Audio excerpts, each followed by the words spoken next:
I'm Mark Dresner, and this is the Research Insider, a special interview series featuring experts and thought leaders in market research, consumer insights, and media intelligence. Joining me today is Jen Nelson. She's a partner at Blueprint Research Group.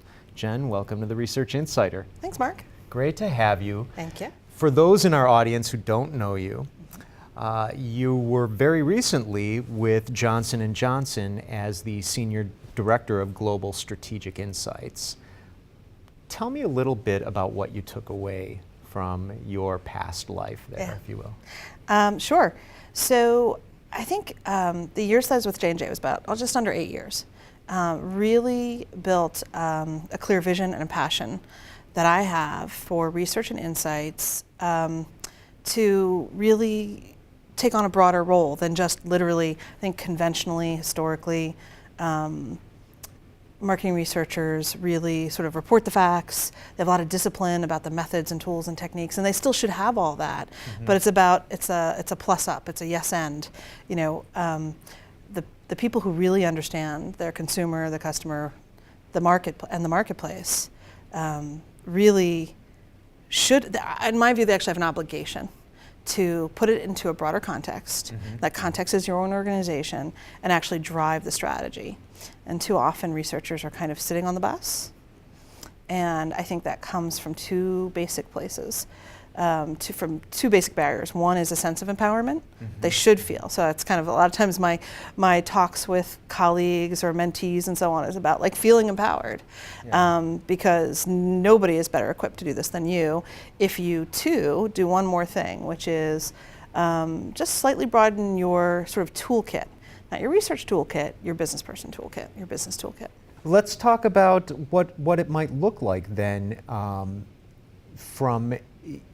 for a researcher who's operating from that sort of framework.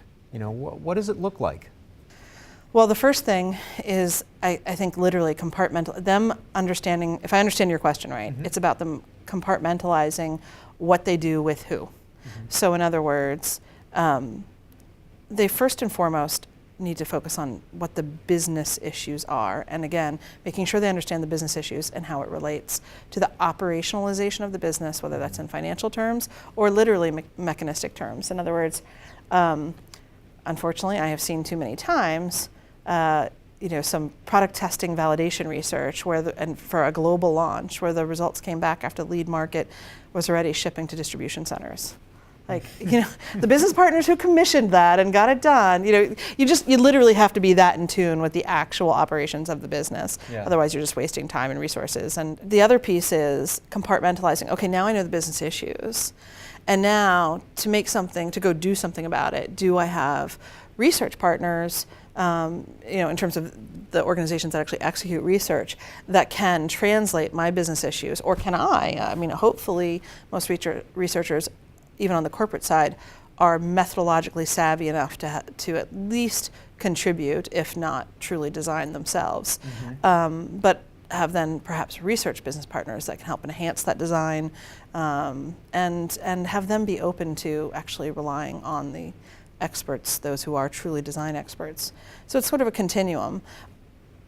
But there's an important compartmentalization. Again, it comes back to the earlier comments of you don't need researchers, talking with all their marketing partners about every last detail of method.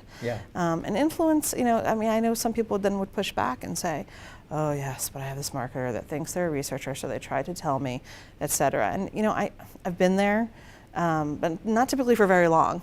People don't, if you confidently reflect what you do well, then quickly they're at ease, and you can just move on from there. It's partly a disposition. Why is it important to do that nowadays? Well, who better? Who better than researchers who know the consumer, they know the marketplace, they deal with a lot of ambiguity, complexity, and sort it all out and get it clear in their minds. All they have to do is look ahead and then connect it to the operations of the organization, right? Its financial structure, its decision-making basis, its priorities. And tell the organization, okay, consider that all together. Here's a clear decision-making framework. Let's go. That's all they have to do. And there's literally no one better equipped to do that.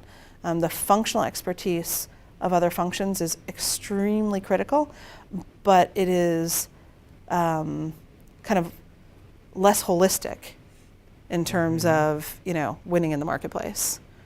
Yeah. Congratulations Thank you. on the move, and I'm Thank you. looking forward to hearing more about Cool. about what you're up to, Good. Jen. Well, thanks for having me. Thanks for Always joining fun us. to talk to you. Yeah, likewise. Cool. That concludes this episode of the Research Insider. I'm Mark Dresner. You just heard the Insight Scoop.